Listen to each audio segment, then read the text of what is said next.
The Chinese are protecting and building their businesses and government. We are protecting and building multinational corporations that have no loyalty to us, which tells me that we, my American friends, are a bunch of suckers. I am so damn tired of being lied to. I don't think I can deny it anymore.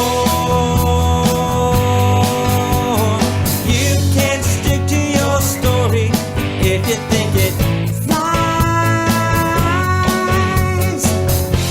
But I'm not gonna buy it anymore. Hello, and thank you for listening to the 187th episode of Congressional Dish, the last episode of 2018. I'm your host, Jennifer Briney. And today I'm doing one more big picture deep dive, one that I probably should have done a long time ago. But this is going to be an examination of our national beef with China. Because we already know from years of documenting events in Ukraine and Syria, we know the big picture reason why Russia is back on our enemies list. And to get a summary of that, I suggest that you listen to Congressional Dish 167, Combating Russia. I think that is the episode where I explained that whole game the best.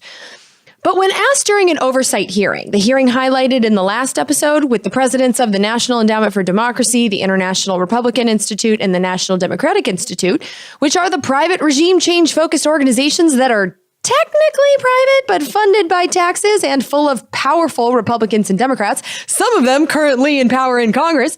Well, when the presidents of those shady organizations were asked by Representative Ted Poe of Texas what the biggest threats are, this is what the regime changers said.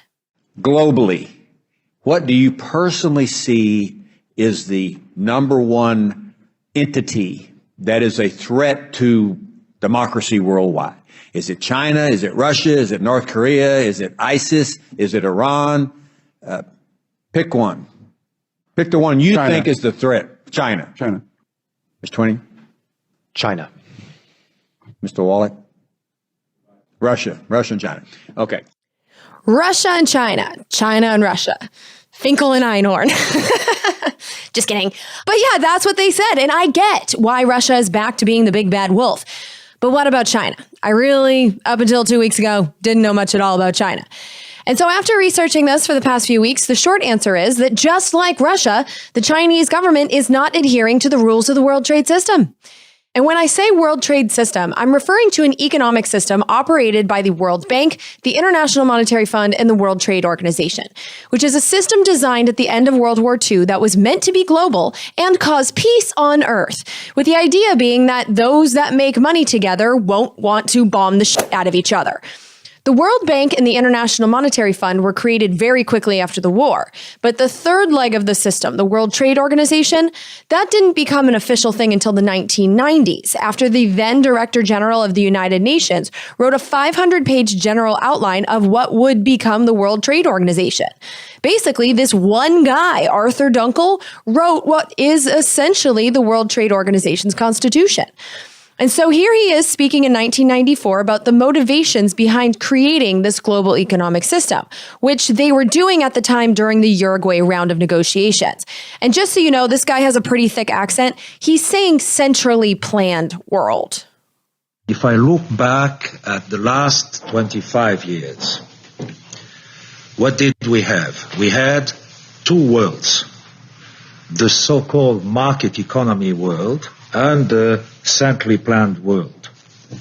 The centrally planned world disappeared. One of the main challenges of the Uruguay round has been to create a worldwide system. I think we have to think of that. Secondly, why a worldwide system?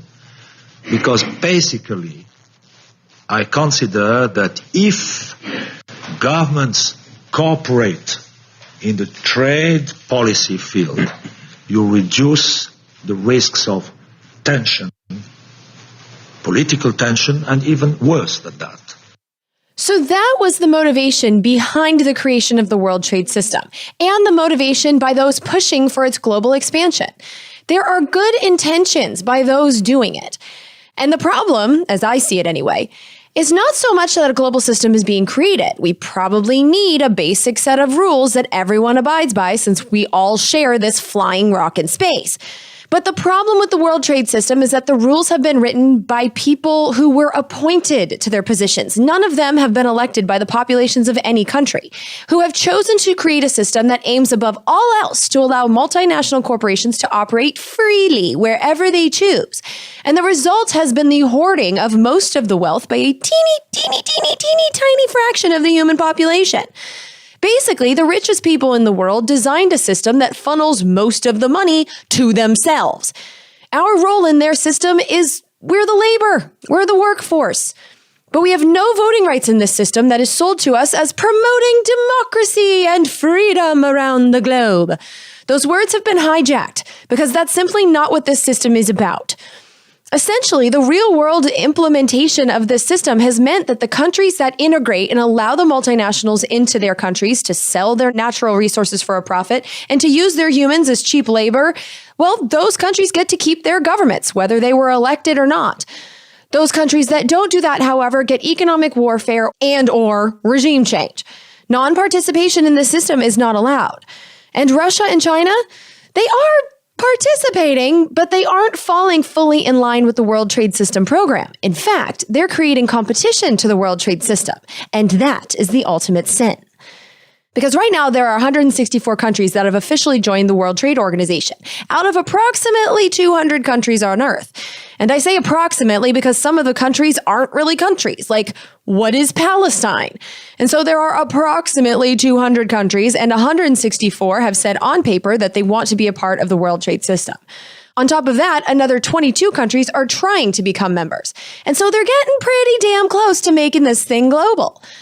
But joining the WTO comes with strings. In order to be a member, countries have to agree to change their economic laws, to enact reforms that will transition them to market economies. As in, they need to give multinational corporations access to their markets, access to their resources, access to their people as labor and their customers. 164 countries out of 200. That's a pretty large chunk of the world that at least says they are on board with this. But lately, that number has stalled. The last major meeting of the WTO took place about a year ago in December 2017 in Buenos Aires, and they accomplished exactly nothing. In fact, no new country has entered into the WTO for the last 2.5 years, ever since Afghanistan, that country whose government we overthrew. Well, ever since Afghanistan joined the World Trade Organization in the summer of 2016.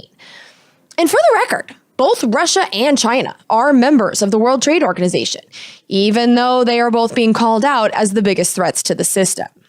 Now, for the past few years, I've personally discovered the significance of the World Trade System. And in those years, I've been focused on Russia, like the rest of the country has.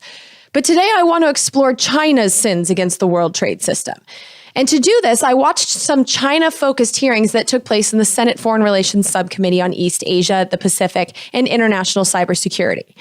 Over the course of 5 months this year, that committee, which is chaired by Senator Cory Gardner of Colorado, held 3 hearings examining, quote, the China challenge, unquote, with only one of the 3 hearings aired on television, aired on C-SPAN, which we all know damn near no one watches anyway. And in all 3 hearings, Chairman Gardner opened the hearing saying something very similar to this. This hearing will be the first hearing in a 3-part series of hearings titled The China Challenge, and will examine how the United States should respond to the challenge of a rising China that seeks to upend and supplant the U.S.-led liberal world order. China is on our enemy list because these guys are afraid that China threatens the, quote, liberal world order, unquote, as these creeps keep calling it, that was established after World War II. A world order based on economic laws fostering endless growth, a thing that is impossible on a planet with limited resources, and economic laws written by humans who were not elected by the citizens of the world. This is an economic world order that serves the small class of people who make their billions in dividends, returns on stock market bets, and they have used that money to pay for organizations, a lot of organizations that do their bidding. They've created a legal system that allows them to get away with funneling almost all the money to themselves. And very few of us give this system any thought, probably because we were never taught much about it. I know I never learned about this in school, but the people in Congress discuss it all the time. Here's one of the World Trade System's most devoted servants, little Marco Rubio, a senator from Florida. And there's reason to be concerned that this post-World War II, pro-democracy, pro-human rights, global norms are being eroded and reshaped, and that China is using its geopolitical heft and its economic power to push it in that direction. Now, both of those speakers were Republicans, and after the W. Bush years, it became pretty obvious to anyone really watching that the Republican Party is the party of big business, and so, of course, they would support using the power of the United States government to expand an economic system designed to make money for the business titans who literally pay to get them elected. But the thing is, it's not just the Republicans. Here's the top-ranking Democrat on the committee, Senator Ed Markey of Massachusetts, a man I have personally voted for both the House of Representatives and the Senate. Sorry, guys. Well, here he is professing his love for the international order administered by the World Trade System. Around the world, all countries, including the United States, rely on the rules-based international order to underpin security and prosperity, to help provide a level playing field, to provide the maximum opportunity for the greatest number of people, and to defend and protect certain fundamental rights. So it is of the utmost importance that we do everything in our power to ensure that this system remains. So these World Trade System people set up an international economic system after World War II that they intend to be global. And there is a consensus, clearly, in both parties that keeping this system is a priority. But China is challenging that dominance, and they are, and you'll learn some of the ways as I make my way through this episode. But it wasn't always like this. Like I said, they actually let China into the World Trade Organization right after 9/11. And that's important because a label that gets carelessly slapped onto China a lot is communist. And for a while, that label actually fit. Because prior to 1979, China, under the leadership of Chairman Mao, maintained a centrally planned economy, which means that a large portion of the country's businesses were controlled by the government, which set production goals, controlled prices, and passed out resources to the citizens. In 1978, nearly 3/4 of things produced in China were produced by government-owned businesses. Private businesses and businesses owned or partially owned by foreigners were generally not allowed, because the goal of the Chinese government was to make China's economy as self-sufficient as possible. And so foreign trade was generally limited to obtaining those items that could not be made in China itself. But then there was a switch after the death of China's leader, Chairman Mao. After he died at the end of the 1970s, the Chinese government decided to change their economy to operate on free market principles, and they opened their doors to foreign businesses. Specifically, the changes they made to their economic laws in 1979, the reforms that were enacted, were that they decentralized economic policymaking to local officials. They allowed their cities to offer tax and trade incentives to businesses, which are basically subsidies. And the Chinese government eliminated price controls, which allows both government and private businesses to charge whatever they want. By the 1990s, foreign companies were arriving in China in droves, which is essentially when China became the sweatshop for the world. By 2010, there were over 445,000 foreign businesses operating in China, employing 55.2 million low-cost humans, which made up almost 16% of the Chinese workforce. A country that allows over 400,000 private companies into the country and allows 16% of its workforce to serve those private foreign businesses is not a communist country. And so, even though China hasn't changed all of their economic laws, China was let into the World Trade Organization on December 11th, 2001. And here's why they did it. Here's Carl Gershman. This is the president of the National Endowment for Democracy, who you were fully introduced to in the last episode. You guys really have to listen to that one. But here he is discussing China and the World Trade Organization in an off-television hearing back in June. The bet was that if China was brought into the World Trade Organization, was encouraged to grow economically, it would become a more liberal society and be part of the liberal world order. And so China was let into the WTO with the hopes for more reforms, for more integration into this system. But China didn't follow all the rules. For example, one of the requirements was for China to, quote, fully open the banking system to foreign financial institutions within 5 years, unquote, which would have been by the end of 2006. And they definitely have not done that. In 2015, the top 5 largest banks in China were still government-owned. In fact, government-owned banks totaled almost 70% of the banking assets in China. In contrast, the multinational banks that have our government by the balls only account for about 1.6% of total Chinese bank assets. And the bankers, the international bankers, they don't like that. They want in. On top of that, it's widely believed that businesses owned by the Chinese government are given better treatment by the government banks because, of course, they are. Which means that the multinational companies working in China often have to pay higher interest rates or bank elsewhere, which obviously is tough to do in a place that has largely shut out the foreign banks from the country. And so China is not fully assimilating into the world trade system. And in these hearings I'm highlighting for you today, the senators were seeking advice on what to do about it. And one of the people that they called to testify was Eli Ratner. Our second witness today is Eli Ratner, who serves as the Vice President and Director of Studies at the Center for a New American Security. Mr. Ratner served from 2015 to 2017 as the Deputy National Security Advisor to Vice President Joe Biden, and from 2011 to 2012 in the Office of Chinese and Mongolian Affairs at the State Department. He also previously worked in the U.S. Senate as a professional staff member on the Senate Foreign Relations Committee and in the office of Senator Joe Biden. Now, one part of Eli Ratner's resume that Chairman Gardner left out is that Ratner is a current senior fellow at the Council on Foreign Relations, which is an organization of government leaders, business leaders, and shadow government spooks who get together and plan how to rule the world in a way that gives as much freedom to multinational corporations as possible. I've talked about the Council on Foreign Relations many times. But I want to focus on Eli Ratner's main job as the Vice President and Director of Studies at the Center for a New American Security. The Center for a New American Security is a nonprofit 501c3 charitable organization that was created at the end of the W. Bush years, and it develops national security and defense policies. A key part of their mission, according to them, is to, quote, inform and prepare the national security leaders, unquote, with a, quote, research agenda designed to shape the choices of leaders in the U.S. government, the private sector, and society to advance U.S. interests and strategy, unquote. They brag on their website that, quote, our work has informed key U.S. strategic choices and has been acted on by Republican and Democratic leaders in the executive branch and on Capitol Hill, unquote. And so people in power do listen to them. And that's no surprise considering the type of people who control this organization. For example, the CEO of the Center for a New American Security is none other than Victoria Nuland, the Ukraine coup orchestrator who worked for Dick Cheney during the Iraq War years, who is also a current board member at the National Endowment for Democracy. This chick is the regime change queen, and she's the chief executive officer of this think tank.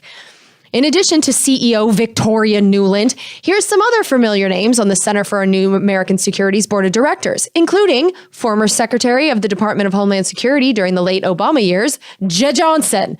In the beginning of the Obama years, from 2009 to 2012, Jeh Johnson was the Department of Defense's general counsel, so he was a War Department lawyer who then switched over to head the Department of Homeland Security in 2013.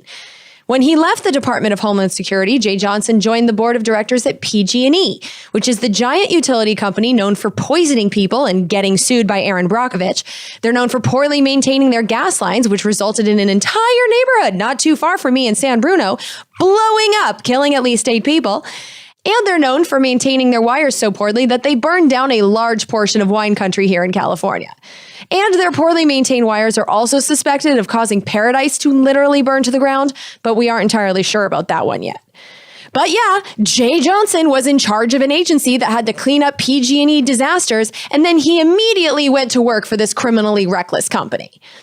Jeh Johnson is also a current board member at Lockheed Martin, one of the main war manufacturers in the United States, and it's a company that scored contracts worth hundreds of millions of dollars from the Department of Homeland Security while Jeh Johnson was in charge of the agency.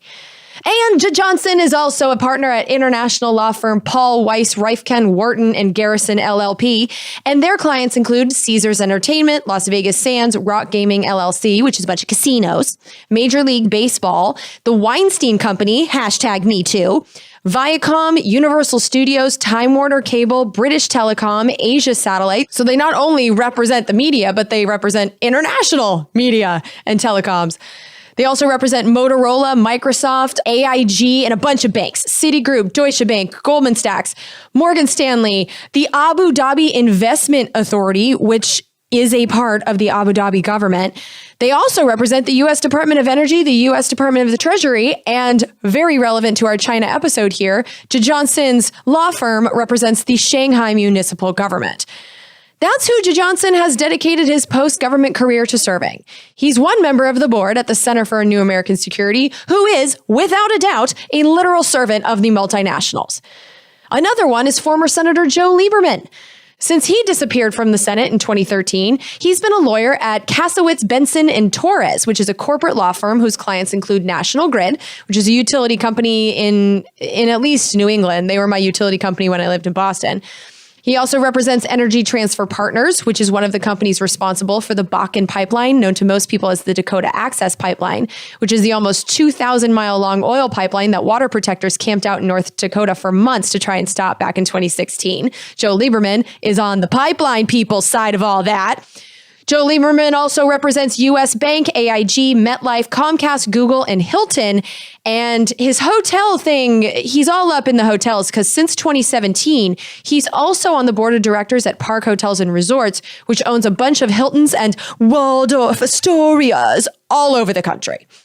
Joining him on the board of directors for the Center for New American Security is also James Murdoch, who is Rupert Murdoch's son. In case you don't recognize that name, Rupert Murdoch is the man responsible for Fox News being Fox News. And ever since his daddy stepped aside in 2015, James Murdoch has been the CEO of 21st Century Fox, which means that he owns media outlets around the world. And then on top of that, he's also on the board of directors of Tesla, which definitely counts as a multinational. And also serving on the board of the Center for New American Security, working with witness Eli Ratner, is Richard Armitage. Richard Armitage's time in our government goes back to Vietnam, when he worked undercover with the CIA's Phoenix assassination squads. And then after the war, from 1981 to 1989, he worked in the Defense Department during the Reagan years. And during his time in the Reagan administration, if Oliver North is to be believed, Armitage was one of the Department of Defense officers responsible for illegally transferring weapons to Iran and the Nicaraguan Contras, a secret regime change operation that was a scandal at the time. You know, a time when we actually gave a shit about this type of thing. But it was such a scandal that when he was nominated by the Poppy Bush administration to be the Secretary of the Army, he withdrew his name from consideration to avoid confirmation hearing questions. But a little thing like a massive scandal didn't stop him from making money on U.S. wars. In 2008, one of my favorite journalists, Tim Sherrick, wrote this in Salon. He said, quote, Armitage is one of the most successful capitalists in Washington. He has successfully parlayed his experience in cover operations and secret diplomacy into a thriving career as a consultant and advisor to some of the biggest players in America's intelligence industrial complex, corporations that are working at the heart of U.S. national security and profiting handsomely from it, unquote. For example, Armitage is a former board member of General Dynamics Electric Systems, Inc., the fifth largest private war contractor in the United States. He's also a former board member of CACI International, a preferred contractor during the W. Bush years, known for its role in torturing people for profit in Iraq. From 2006 until May of this year, he was also a member of the board of directors of ConocoPhillips, a fossil fuel company that now gets to do business in Iraq since the world traders got rid of Saddam Hussein, which Armitage played a large role in as Deputy Secretary of State from 2001 to 2005 during the crazy W. Bush years. And if you've heard this name, Richard Armitage, before, this is the era when you probably most likely heard of him because he's the guy that leaked Valerie Plame's name. She's the CIA agent whose name was released to the media after her husband, journalist Joe Wilson, wrote in the New York Times that, quote, some of the intelligence related to Iraq's nuclear weapons program was twisted to exaggerate the Iraqi threat, unquote. And on top of all that, since 2005 and right now, he's on the board of directors of Mantech International Corporation, which is a corporation that counts its money in billions and does a lot of work for the NSA. So a lot of that money is our tax money. And last, and probably most importantly, he's the president of Armitage International, which helps multinationals make money around the world. His clients include Boeing, Unical, Texaco, Goldman Sachs, and L3 Communications, a huge privatized intelligence company that was helped by Armitage's company to sell anti-submarine surveillance systems to Taiwan. Now, Taiwan is an island not far off the coast of mainland China. Basically, China says it owns Taiwan, and Taiwan says, nuh-uh. And the whole world has been playing this game of delicately trying not to pick sides in this. And this has been going on for decades. And in this battle, Taiwan is backed by the World Trade System. Since the 1990s, it has held elections for president and its parliament, so there is some form of democracy going on there. And more importantly, Taiwan has allowed multinationals to operate pretty damn freely in its country of 23 million people. And Taiwan is helping boost the profits of some multinationals with very well-known names.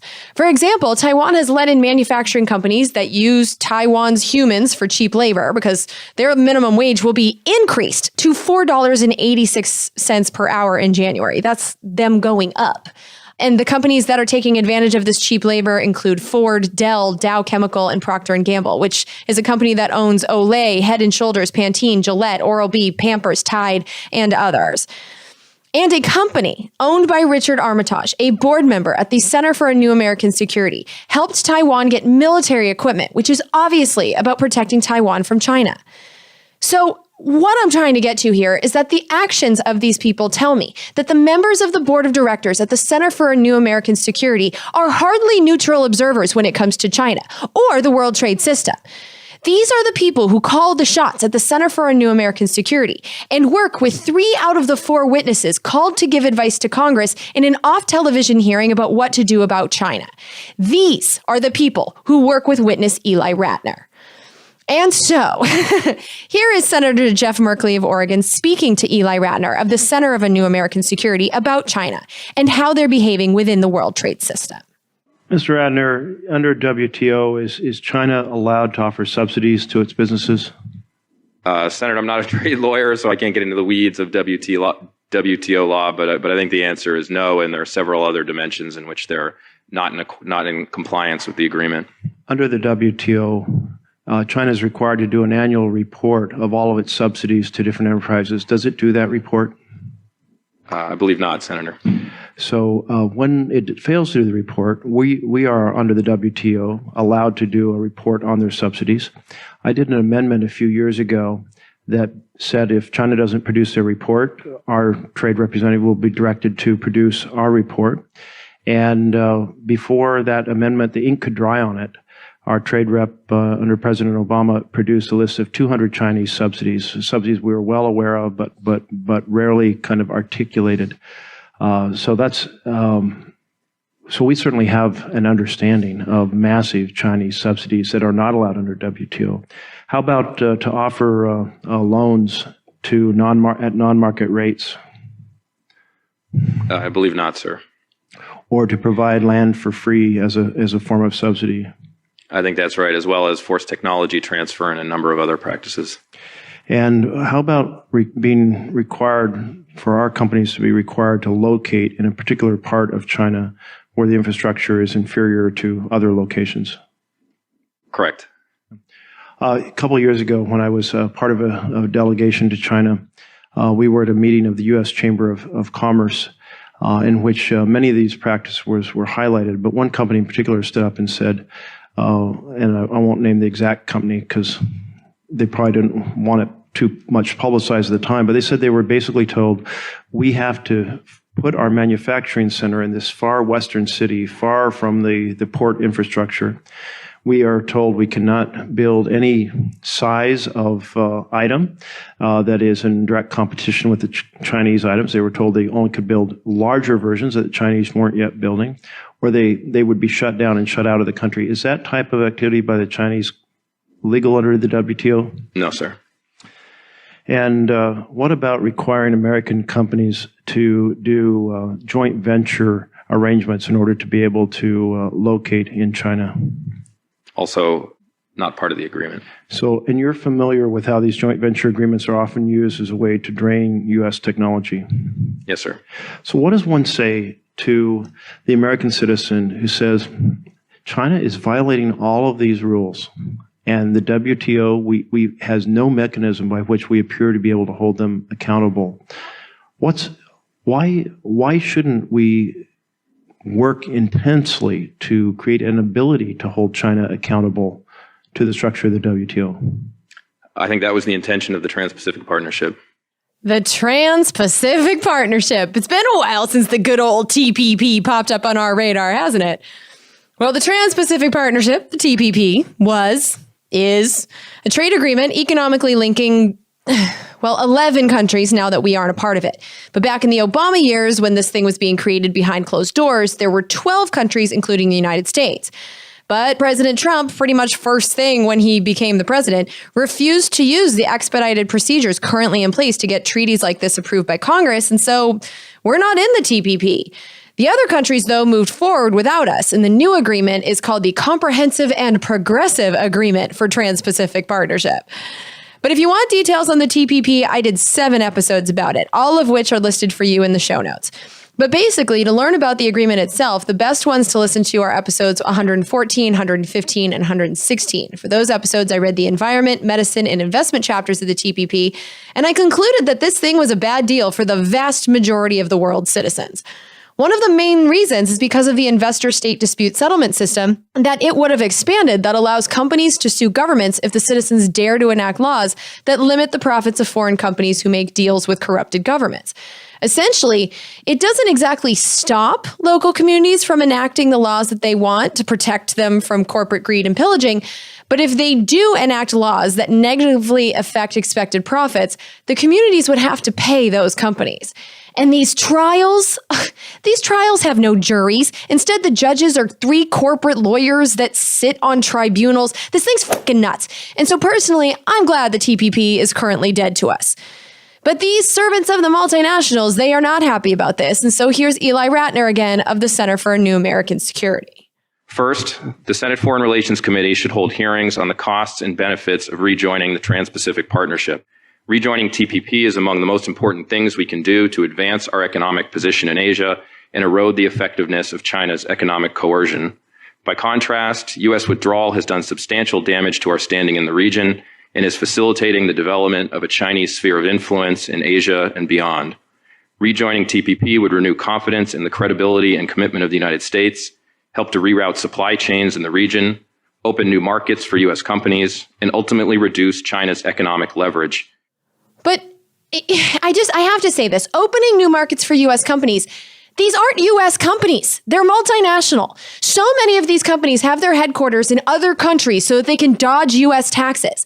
They don't give a about the United States, and they have no loyalty to our country, despite our entire foreign policy being designed around getting them resources, labor, customers, and safe transportation routes for their crap. But anyway, the TPP isn't just about opening new markets for these stateless companies. It's also about China. And Eli Ratner expanded upon what he thinks the U.S. entering the TPP would do. When it looked like the United States was going to join the Trans-Pacific Partnership and that agreement was going to pass, the Chinese were starting to ask questions quietly at senior levels with American officials about what they would need to do down the road to improve their practices to join that agreement. And obviously, those conversations are no longer happening today. So TPP was like a peer pressure way of getting China to change their laws to match the World Trade System. It's like, hey, all your neighbors are doing it. You don't want to be left out, do you? But China doesn't seem to need the TPP. Because as of last year, according to a Congressional Research Service report created to inform members of Congress, China had trade agreements in place with 22 countries. We only have trade agreements with 20. China is also in the process of creating trade agreements with 14 more countries. 2 of those might already be done, but I got confused. But it doesn't matter. The point is that China is doing business with countries around the world without our involvement and without the World Trade System calling the shots. And even more important than that, in July of 2014, China, along with Brazil, Russia, India, and South Africa, announced the creation of a $100 billion development bank, which is headquartered in Shanghai, China. The new bank aims to fund infrastructure projects in developing countries, which is exactly what the International Monetary Fund does. The International Monetary Fund's game has always been to lend shitloads of money to countries that they can't possibly pay back, often for infrastructure that is built by multinational corporations who may or may not hire locals. And then they use that debt owed to them, the IMF does, as leverage to get those countries to change their economic laws. They invented that game. And with the creation of this new bank, countries have somewhere else to turn for money. When the new bank announced that it was open for business in January 2016, 57 countries immediately joined, and the United States was not one of them. That definitely is a threat to the World Trade System. They basically stole the IMF's playbook. And the world traders, they want the competition to stop. Here's Eli Ratner from the Center for a New American Security. We can talk about trying to incorporate China into a rules-based order. I don't think that's where we're going to be in the next several years. I think what we have to do is pull up our socks, get more competitive, slow down Chinese momentum in its efforts to develop a sphere of influence. That's a much more urgent task than a long-term goal of developing a rules-based order. And so the focus does seem to be shifting. Before the rules-based order, the world trade system can continue to grow, they're saying that they need to slow the Chinese down. They need to squash the competition. Here's Senator Cory Gardner, the chairman of the committee. According to the National Security Strategy, for decades, U.S. policy was rooted in the belief that support for China's rise and for its integration into the post-war international order would liberalize China. Contrary to our hopes, China expanded its power at the expense of the sovereignty of others. According to the National Defense Strategy, the central challenge to U.S. prosperity and security is the reemergence of long-term strategic competition by what the National Security Strategy classifies as revisionist powers. It is increasingly clear that China and Russia want to shape a world consistent with their authoritarian model, gaining veto authority over other nations' economic, diplomatic, and security decisions. So basically, they're saying that China is trying to control the government decisions of other countries, just like the World Trade System has been doing for over 70 years. There's competition. And in their pinky in the brain scheme to control the money flows of the entire world, this just can't stand. Which brings me to the next witness. Here's Senator Cory Gardner of Colorado to introduce him. Our first witness is Dan Blumenthal. Almost gave you a demotion there, Dan, who serves as Director of Asian Studies and Resident Fellow at the American Enterprise Institute. Mr. Blumenthal has both served in and advised the U.S. government on China issues for nearly 2 decades. From 2001 to 2004, he served as Senior Director for China, Taiwan, and Mongolia at the Department of Defense. Additionally, from 2006 to 2012, he served as a Commissioner on the U.S.-China Economic and Security Review Commission, including holding the position of Vice Chair in 2007.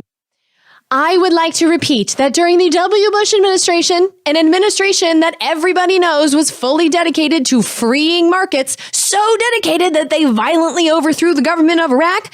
Well, during that administration, Dan Blumenthal was the Senior Director for China, Taiwan, and Mongolia at the War Department. He's a W. Bush guy from the War Department. And he's also the Director of Asian Studies and a Resident Fellow, whatever that means, at the American Enterprise Institute. And it's about time that we talk about the American Enterprise Institute because half of the witnesses called to testify in the off-television hearings were from this organization. And I may refer to it on accident as AEI, but it's a big enough deal that you should know its abbreviation anyway. AEI, the American Enterprise Institute, describes itself as an organization dedicated to, quote, strengthening the free enterprise system in America and around the world, unquote.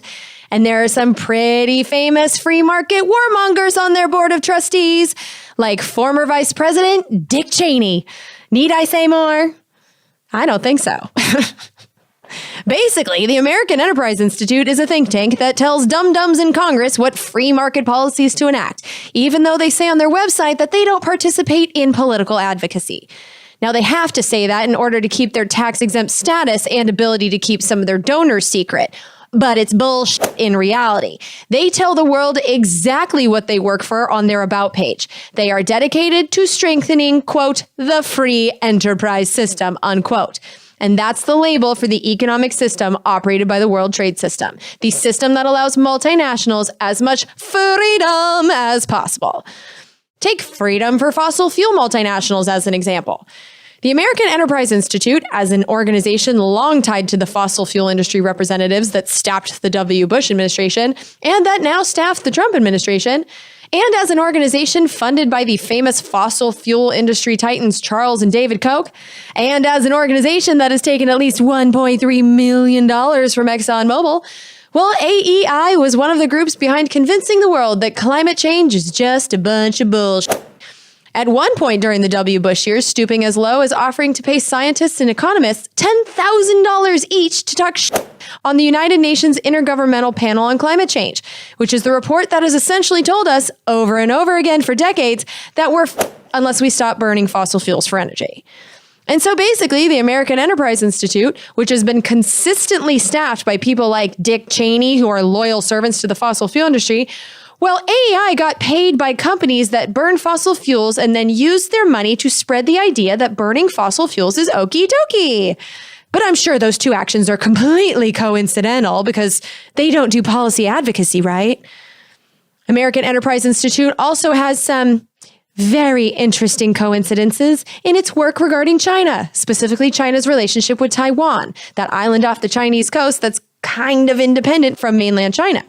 Well, the members of the American Enterprise Institute have pushed for trade agreements with Taiwan, legally tying them to us and the World Trade System, and they've pushed for arming Taiwan's military, like when people at AEI argued for giving advanced fighter jets to Taiwan.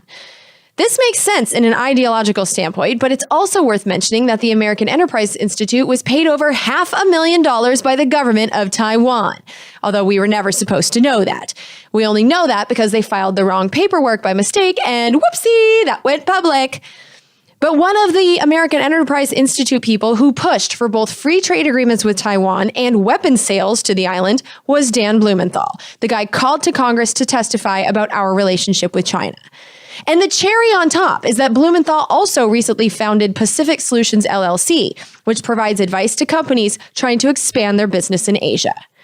And so, Dan Blumenthal is a paid advocate for an economic system that allows multinationals to operate with as few rules as possible in Asia, and is the CEO of a company that tells multinationals how to make the most money operating their businesses in Asia. He directly profits from the subject of his advocacy. And so basically what I'm saying is that this dude is not a neutral witness. No one from the American Enterprise Institute ever is. And it's safe to assume that when he speaks that he has an agenda, a World Trade System agenda. And so here's what the American Enterprise Institute's Dan Blumenthal said to Congress off television about China. I have to state that the era of reform and opening in China is over. It's been long over. It's been over probably for 10 years. And China is back to being run by state-owned enterprises that are related to the party. The private sector is diminishing. That provides the Chinese state with a lot more control over economic coercive policies. Oh, heavens no! The private sector is diminishing. God forbid! You know, what makes the owners of these companies think that they have the right to operate in every country on earth anywhere they want to? You know, I still don't understand why China, or us for that matter, shouldn't have the right to say, no, foreign private businesses, you can't operate here. No, foreign private businesses, you can't have your operations in this part of the country where we don't want you. Why is that not allowed? You know, why can't we tell them, not in my neighborhood, because I don't like what you do? I don't see any actual danger in those types of decisions, telling companies from other parts of the world, no, we don't want you here. If a company can't operate by paying people fair wages and selling their products in some countries, but not all, maybe that company is too weak to exist.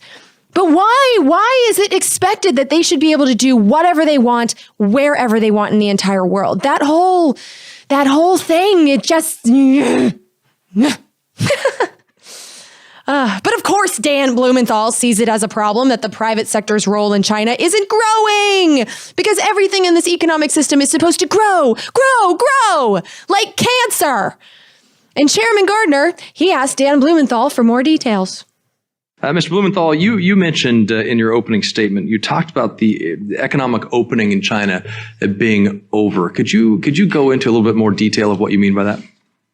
So the period of reform and opening, which Deng Xiaoping began in 1978 and allowed for the great growth of China, the great growth of the private sector entrepreneurs, and brought so many Chinese out of poverty and benefited the world, ended probably 10 years ago. The Chinese, we now know, the Chinese have gone back to the state sector dominating, taking out room for entrepreneurs to grow. They've gone back to things like price controls.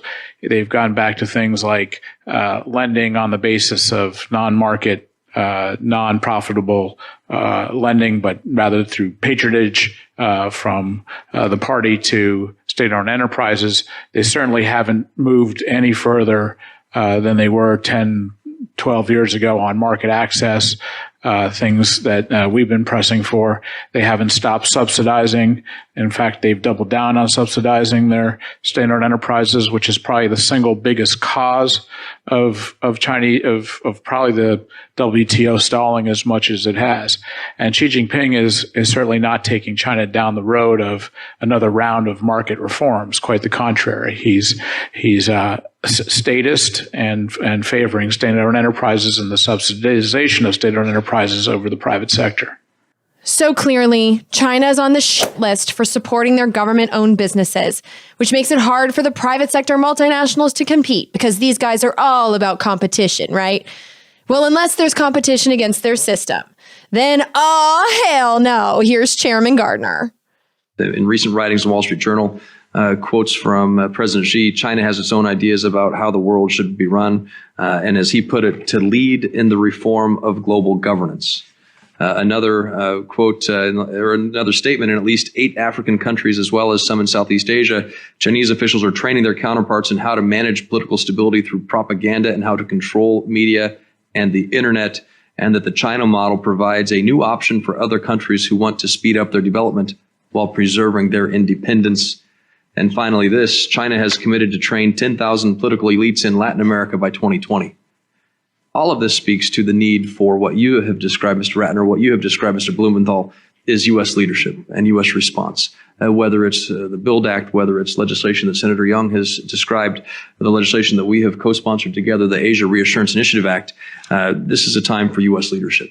And it's a time to stand boldly for our values that have empowered the world to be a better place, that has lifted up hundreds of millions of people around the globe up and out of poverty through a system of rules and standards that don't favor one country over another, but that give people a chance to participate in global governance and that global rise. Yeah, we get to participate, but not with votes or anything. But there's so much there in this clip.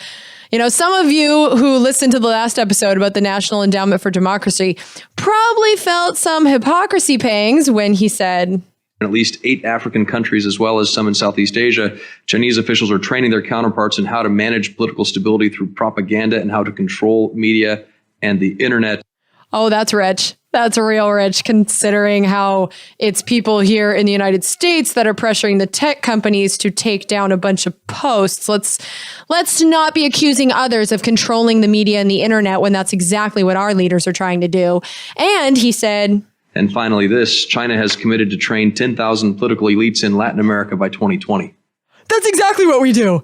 Except that instead of having our government train people in other countries and controlling the media and the internet directly, our government funds private organizations full of U.S. government insiders, like the National Endowment for Democracy, to do the training and the propaganda. But just because it's done by private organizations, it's still the same fucking thing. And like Gardner said, Congress is passing laws to expand this behavior on our end. And so let's start with the BUILD Act, because this one is already law. The BUILD Act was signed into law on October 5th, 2018. But if you look for it, you're going to have some trouble finding it because it became law as a dingleberry, buried in the 462-page reauthorization for the Federal Aviation Administration. But the BUILD Act doesn't have a damn thing to do with managing United States air traffic.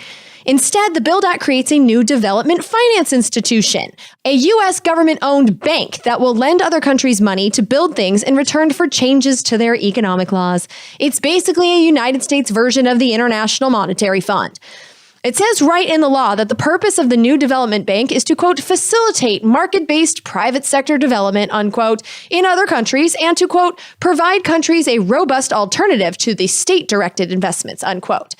It also says that preferential treatment will be given to, quote, countries embracing private enterprise, unquote. Now, we already have a bank that does this. It's called OPIC, the Overseas Private Investment Corporation, and it's existed since 1971.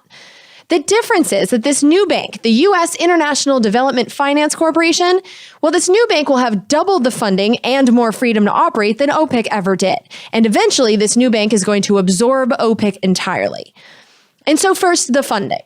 The new bank is going to be allowed to lend out $60 billion. OPIC, to compare, has been capped at $29 billion. And then there's the freedom. The new bank will have the freedom to do a lot of things that the OPIC was never allowed to do, including buying shares of stock. And so this new bank will be allowed to partially own companies. The new development bank will be allowed to provide technical assistance to countries and companies, and so helping them with project implementation. This new government bank will be able to issue local currency loans, so it'll be allowed to lend money in currencies other than dollars. And the new government bank can hand out grants, which means that they can hand out money without any requirement that the money be paid back.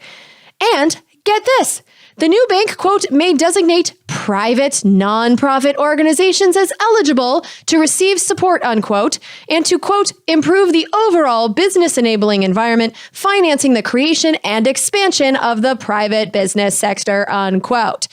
In other words, organizations like the National Endowment for Democracy, the International Republican Institute, and the National Democratic Institute will be eligible to get money from the new development bank, which is owned by the U.S. government, in order to expand the private sector. And on top of that, there won't be many restraints on this new development bank. Our government bank will be able to create contracts that assume basically 100% of the risk for multinational companies to operate in foreign countries. The bank can also create contracts or grants without having to follow an entire chapter of law that governs purchasing stuff. The bank can operate, quote, notwithstanding, unquote, procurement laws. And the new government development bank can create these contracts or give money to, quote, any person, unquote. And remember, companies are persons now. And on top of that, the bank can give contracts to, quote, any government, however designated and wherever situated, unquote. So any government, no matter where it is or how official of a government it actually is. It's also allowed to buy property wherever the board of directors wants to, and it's allowed to accept, quote, cash gifts or donations of services or of property, unquote. So basically, bribery is allowed. And the craziest part is the power that this new government development bank will have. It literally says in the law that this new bigger development bank, quote, shall have such other powers as may be necessary and incident to carrying out the functions of the corporation, unquote. And the corporation is the bank. But the part that I want you to focus on is shall have such other powers as may be necessary, which again are to, quote, facilitate market-based private sector development, unquote, in other countries. So whatever power this bank needs or says it needs to get the private sector into other countries, they have been granted that power, whatever power is necessary. And it's so hypocritical. Here these people are branding China as bad for subsidizing their businesses, for giving their businesses low interest rates on loans and other financial favors. But by creating and funding development banks like the one just created by the Build Act, we're doing the same thing. We're just doing it for the private sector multinationals that have no loyalty to the United States. Because if you look at the basics, the development banks are government banks that pay for private sector projects in other countries, and those companies get financial advantages. The development banks provide private multinationals with low interest rates, just like China's government banks provide to their businesses. The development banks provide private multinationals with insurance, protecting them from losing money, assuming all the risk, just like China's banks are being accused of protecting Chinese businesses. The development banks coordinate loan guarantees, which means that they do put a private bank in the middle. A private bank gets to be the middleman, so they get to make the loan to the private company and collect fees and interest for profit.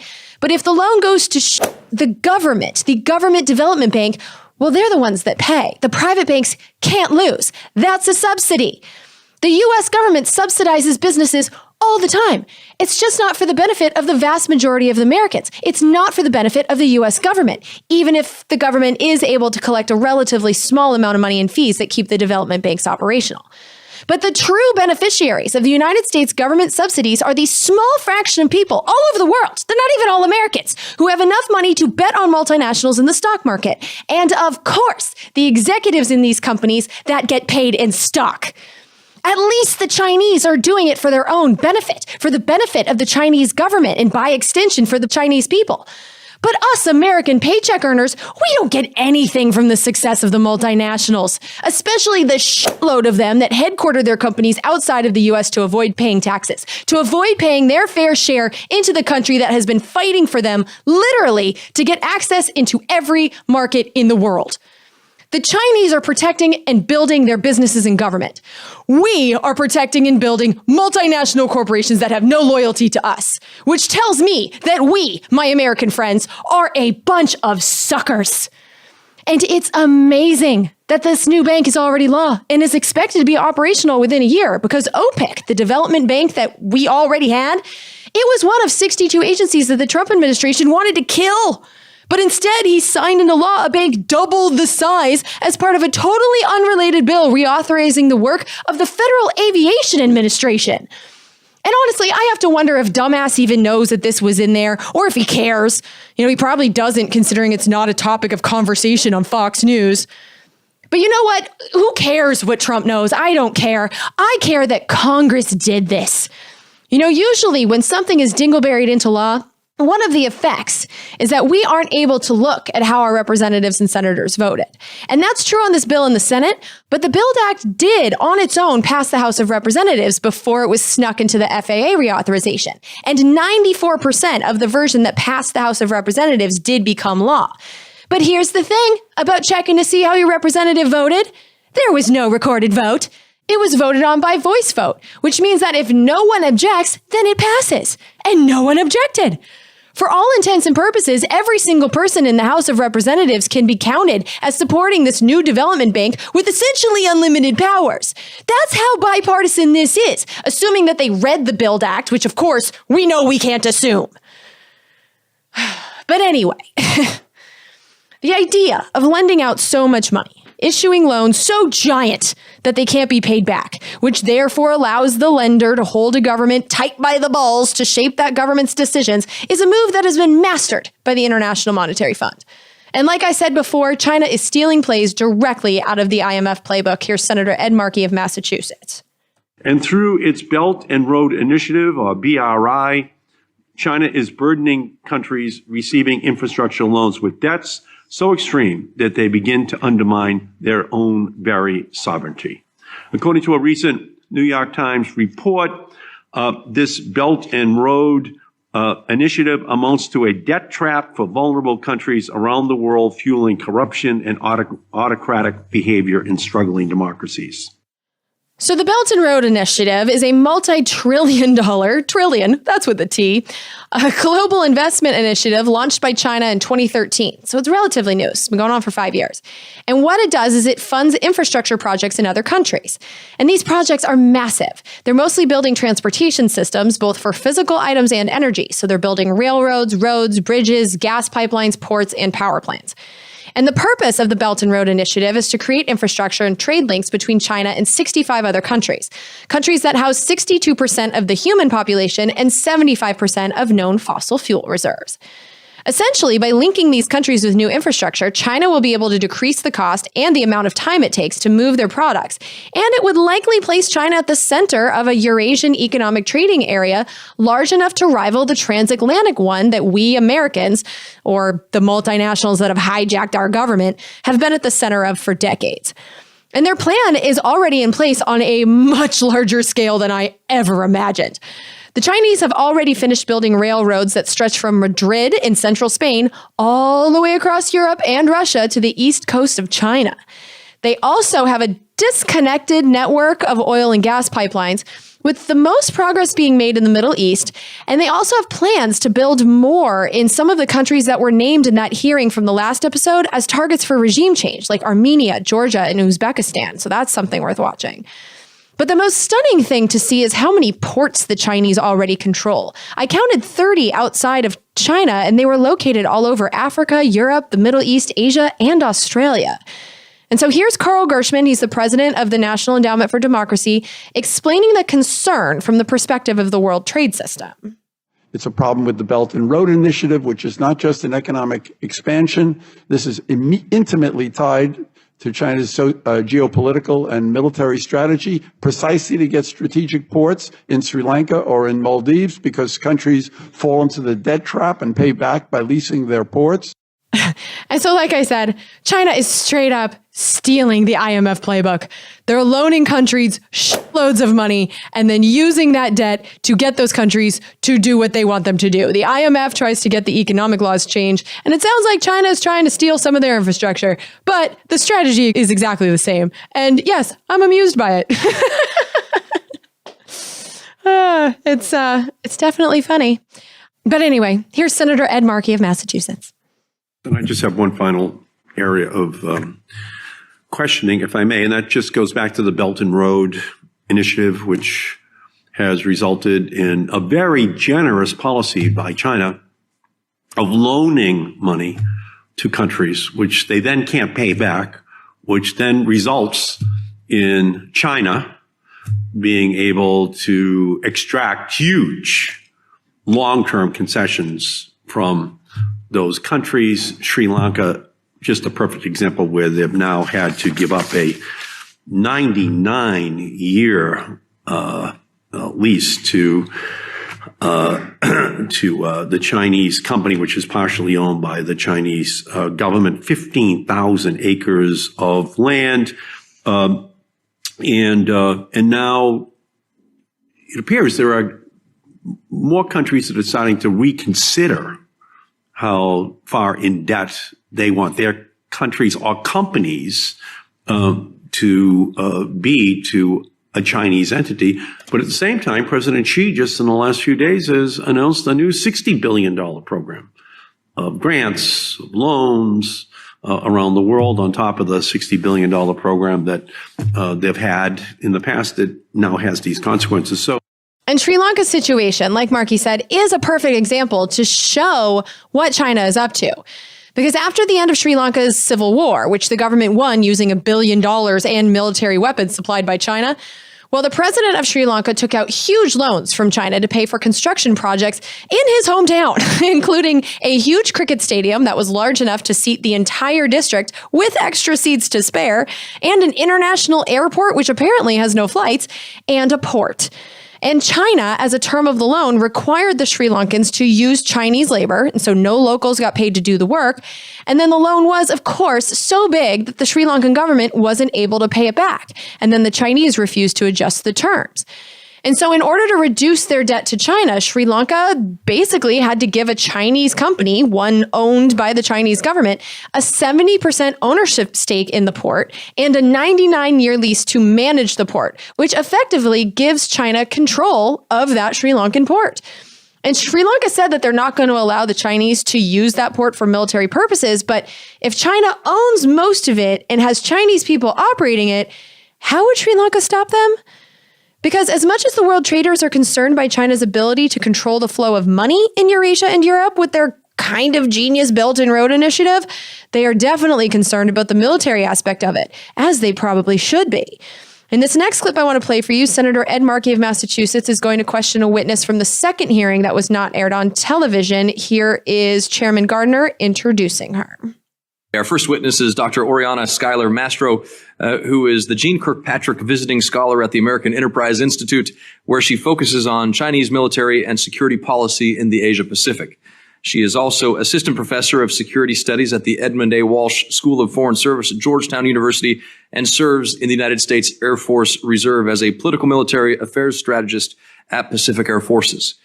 Previously, Dr. Mastro was a fellow in the Asia Pacific Security Program at the Center for a New American Security. And so this chick's a twofer. She's in the web of the American Enterprise Institute and the Center for a New American Security.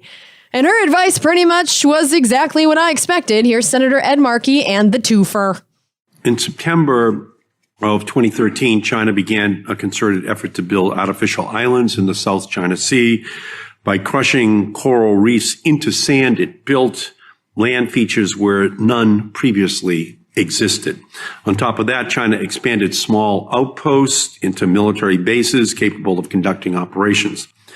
Admiral Philip Davidson, the commander of the United States Indo-Pacific Command, stated this year that China's militarization of the Spratly Islands in the South China Sea means, quote, China is now capable of controlling the South China Sea in all scenarios short of a war with the United States.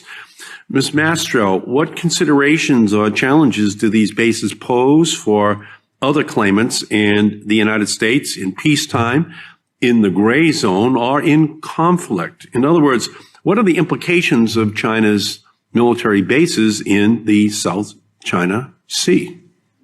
So militarily, sure, they expand the range of Chinese capabilities. And so I think I made the point previously that it's difficult for us to conceive of fighting a war with China using our bases in Korea and Japan. And that's primarily because of the range of conventional precision-guided munitions that China has that can reach those bases and render them inoperable.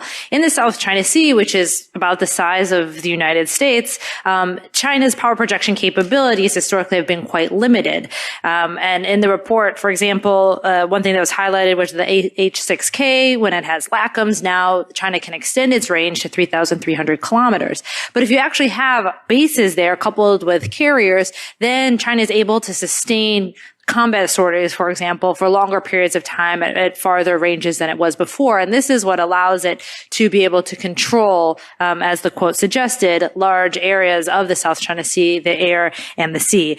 I would just mention on the gray zone side that China can engage in gray zone activities only because the United States allows it to. There's nothing that, as far as I understand it, there's nothing that tells us that, for example, if China says, well, this is a Coast Guard, that we can't respond with the use of the U.S. Navy. We are too concerned about escalation, and China knows this. They don't believe in miscalculation, in inadvertent escalation, and so they use this to their advantage. And we should start being very clear about what our red lines are, and obviously being then able to follow through with that. So Congress is being advised to set red lines and follow through on them in the South China Sea. And as you can probably guess from the name, that's the sea off the coast of China. Actually, it's off the coast of a lot of places. China, the Philippines, Malaysia, Brunei, Taiwan, Vietnam, all of them border the South China Sea. We do not border the South China Sea, and yet, as the muscle for the World Trade System, we're apparently supposed to police it.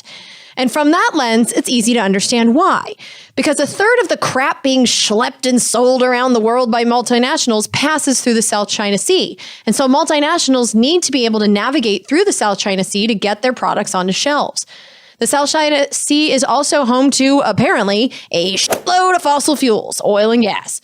And this is why Rex Tillerson, the guy who was CEO of ExxonMobil for 3 decades and then was hired to be Trump's Secretary of State before he was... You're fired. By Trump. This is why he was so focused on the South China Sea when he transitioned from fossil fuel titan to head negotiator for the United States federal government. And the thing about the South China Sea is that China claims that they basically have ownership of the whole thing because of some imperial bullshit. They say that they should own it now because they owned it in the past. And when you look at a map, I'm calling a big fat nope-see on that one. Because China has a long border on the north part of the South China Sea, but the sea extends way far south down to Brunei. And China, get the fuck out of here. That's not your neighborhood. Which is exactly what the neighbors are saying. Well, they might not be saying it exactly like that, but they have challenged China's claim to the entire South China Sea in court, and the neighbors won.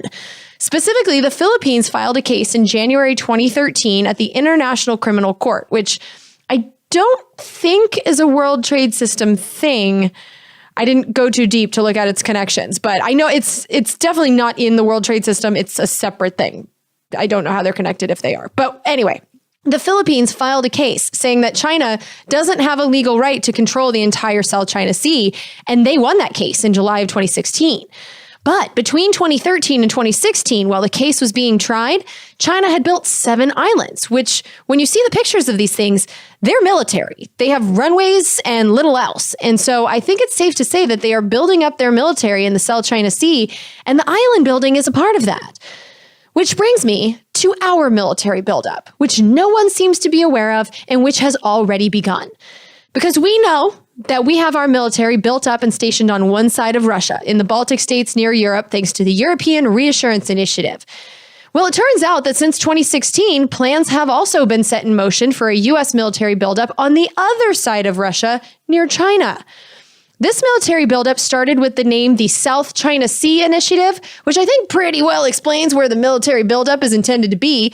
And this was first authorized by the National Defense Authorization Act for 2016, which became law on Thanksgiving week 2015. Right in that window when China was being sued for claiming ownership of the entire South China Sea, and when they started destroying coral reefs to make islands, which, just by the way, as a former Hawaii resident, the Chinese for killing the reefs. That is so not cool.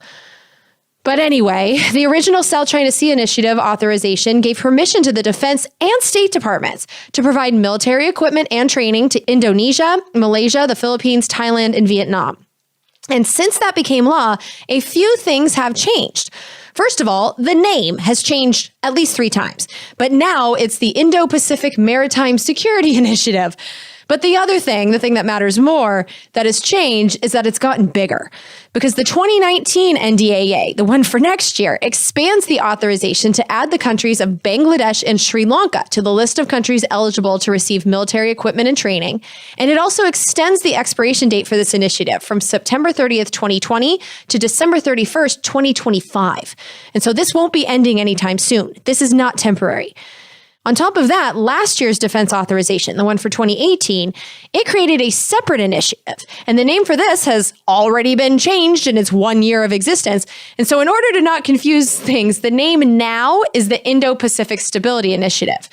And the purpose of this one is to, quote, increase the presence and capabilities, unquote, of the United States Armed Forces in the region. And they will do this by building new infrastructure to, quote, enhance the storage and pre-positioning in the Indo-Asia-Pacific region of equipment of the United States forces, unquote. That, my friends, is a military buildup, and not of partner nations. This is not a train and equip mission, even though that's in there too. This is bigger.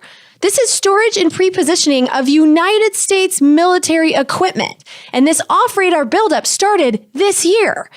And next year, the military has permission to expand it because the 2019 NDAA authorizes an increase in, quote, rotational and forward presence, unquote, of the U.S. Armed Forces. So it authorizes the buildup of American humans along with equipment, and it adds, quote, munitions, unquote, which are weapons that can kill people, to the list of equipment to be stored and pre-positioned.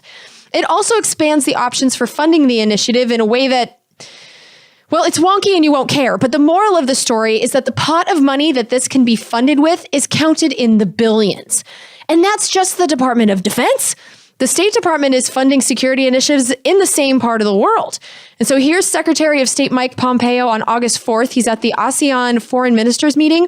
And ASEAN is the Association of Southeast Asian Nations, which are 10 countries, most of which border the South China Sea. Throughout my ASEAN Senate engagements these past days, I've conveyed President Trump's commitment to this vital part of the world that continues to grow in importance. Security has been a major focus of our conversations. As part of our commitment to advancing regional security in the Indo-Pacific, the United States is excited to announce nearly $300 million in new funding to reinforce security cooperation throughout the entire region. And of course, I looked into what that money is going to do. $290.5 million out of that $300 million is going to be for foreign military financing. So paying for the militaries of Bangladesh, Indonesia, Mongolia, Nepal, the Philippines, Sri Lanka, Vietnam, and, quote, others, unquote. And so really, who knows? And then the rest of the money, $8.5 million out of $300 million, is going to be put towards the drug war. But most of that money, the vast majority of that money, is going to pay for other countries' militaries. And so if you retain one bit of information from this episode, let it be this. There is a buildup of the United States military happening right now in the countries that border the South China Sea. We've built up our military in Northern Europe on Russia's doorstep, and now we're doing it in the South China Sea. And it just seems like something that American citizens, as the people being asked to pay for and die in our many wars, well, it seems like that's information that more of us should be aware of. And one more thing I want to make you aware of is the bill that resulted from the hearings that you've been listening to clips from. The project this committee has been working on this entire year is the Asia Reassurance Initiative Act, and it is currently sitting on President Trump's desk waiting to be signed. And this bill was so uncontroversial that just like the BUILD Act, it passed both branches of Congress without any votes being cast. And so here's Chairman Cory Gardner, the main author of the Asia Reassurance Initiative Act, or ARIA. And this is his bill that's going to be law any minute now. The question before us now is identifying the tools the United States has at its disposal to counter the disturbing developments posed by China's less than peaceful rise. This is why Senator Markey and I, and a bipartisan group of co-sponsors in the Senate, joined in introducing the Asia Reassurance Initiative Act, or ARIA, on April 24th. The legislation sets a comprehensive policy framework to demonstrate U.S. commitment to a free and open Indo-Pacific region and the rules-based international order. ARIA provides a comprehensive set of national security and economic policies to advance U.S. interests and goals in the Indo-Pacific region, including providing U.S. substantive U.S. resource commitments for these goals. I'm joined in this legislation on the committee by Senator Kaine, Senator Coons, Senator Cardin, Senator Markey, by Senator Rubio and Senator Young, as well as Senators Sullivan and Perdue and Graham. It's all so bipartisan. And so what exactly does this bill do? Well, ARIA authorizes $1.5 billion for each fiscal year, 2019 through 2023, to be divided amongst the State Department, USAID, and the Department of Defense for, quote, foreign military financing and international military education and training programs, unquote. If you do the math, that's almost $8.6 billion. And I can't help, while sitting here recording this episode, watching C-SPAN in the background on the deadline day for the Trump border wall shutdown, well, I can't help but notice that this soon-to-be law authorizes $3 billion more for the funding of other countries' militaries than Trump wants for his dumb wall. Which tells me that the entire wall thing is a distraction. No one in Congress gives a damn about $5 billion, where they're willing to spend $3 billion more than that to fund other countries' militaries. They don't care. But anyway, ARIA provides $8.6 billion of our tax money to pay for other countries' militaries, and the bill says that Congress is doing this so the United States can, quote, work with partners to build a network of states dedicated to free markets, unquote. And so what exactly will they be doing with our money in order to build this network of states dedicated to free markets? Well, $100 million for each year will go towards partnering with Indo-Pacific nations for cybersecurity, which, fine. $210 million each year will be given to universities and other institutions to, quote, promote democracy, unquote, which we know from the last episode is a big fat regime changey uh-oh. But the real uh-ohs are the last two, the ones with unlimited funding. First, the authorization allows, quote, such amounts as may be necessary, unquote, for, quote, leveling the playing field for American companies competing in the Indo-Pacific region, unquote, which is so broad that I don't know what it doesn't authorize. And the soon-to-be law authorizes, quote, such amounts as may be necessary, unquote, for taking, quote, all appropriate action to deter and punish commercial cyber-enabled theft of intellectual property, unquote, which, if a multinational company has their idea stolen, I don't give a shit. That's business. Evolve or die. Think of a better idea or execute your idea so well that it doesn't matter that someone else knows how to do it. Or even, how about these companies just protect their own shit better? But the whole thing, it reeks of corporate welfare, which I guess shouldn't be surprising since the entire world trade system is basically a corporate welfare system. And one of the people most devoted to this system in the Trump administration has been Secretary of Defense James Mattis. And I bring him up because as I record this on Friday, December 23rd, the country is reeling from the news that Secretary of Defense James Mattis just submitted his resignation to President Trump due to Trump's decision to pull our troops out of Syria, a place where they were never authorized to be in the first place. And so let's just pause for a second and acknowledge that this whole out of Syria thing is fantastic. Because think about where we were just 2 years ago. The world traders were talking about creating a no-fly zone over Syria to double down on their regime change operation, which would have meant, because Russia had been defending Syria since 2014 in the air, well, enforcing a no-fly zone would have meant shooting down Russian planes. And that is a clear stepping stone to World War III. And now the troops are coming home. And so even though I think Donald Trump is an overall terrible person, when he's right, I'll say it. And I like what he just did. I think he's right. Because I don't give a shit that Assad is still Syria's president. He's not my president. I don't live in Syria. And I'm not afraid of ISIS. I never have been. My safety is threatened to a much higher degree by the cracked out street dwellers that I have to contend with every time I go into Oakland or San Francisco, and by the enormous earthquake that we know is coming, and we have done absolutely nothing behaviorally as a community to prepare for. Because I've lived here for 4 years and there has not been a single community earthquake drill. You know, those are the types of things that I'm afraid of. So yeah, I don't give a shit if Russia and China get oil pipelines in Syria. We shouldn't be burning fossil fuels for energy anyway. So take the fucking pipelines and their transportation hub. We don't need them. And the sooner we figure that out, the better we're all going to be. And I also don't give a shit if multinationals can't get into Syria's market. Maybe, just maybe, the world will be just fine if the multinationals aren't absolutely everywhere. I don't think we need Subway sandwiches on every corner on Earth. But the world traders, they want Syria. They've wanted it for a long time. Remember General Wesley Clark's story from the days after 9/11? About 10 days after 9/11, I went through the Pentagon and I saw Secretary Rumsfeld and Deputy Secretary Wolfowitz. I went downstairs just to say hello to some of the people on the Joint Staff who had used to work for me. And one of the generals called me in. He said, "Sir, you got to come in. You got to come in and talk to me a second." I said, "Well, you're too busy." He said, No. He says, "We've made the decision. We're going to war with Iraq." This was on or about the 20th of September. I said, "We're going to war with Iraq. Why?" He said, "I don't know." He said, "I guess they don't know what else to do." So I said, "Well, did they find some information connecting Saddam to Al-Qaeda?" He said, No. He says, "There's nothing new that way. They just made the decision to go to war with Iraq." He said, "I guess it's like we don't know what to do about terrorists, but we got a good military and we can take down governments." And he said, "I guess if the only tool you have is a hammer, every problem has to look like a nail."